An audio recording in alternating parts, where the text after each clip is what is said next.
Yohana 14:27. Yesu ati mbasigiye amahoro, amahoro yanjye ndayabahaye.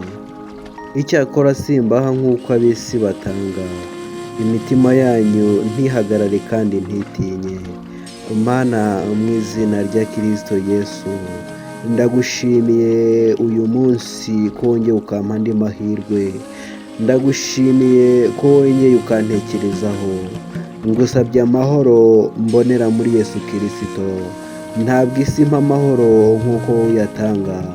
Erega mpa amahoro n'ibyishimo kubera ko isi itabasha kubimpaza. Mu bukene ujye umpa amahoro, mu byishimo ujye umpa amahoro, mu bukire ujye umpa amahoro. Ngusabye amahoro kandi uyampere n'abanjye bose. Ibyo mbisabye nizeye Kristo Yesu. Amen.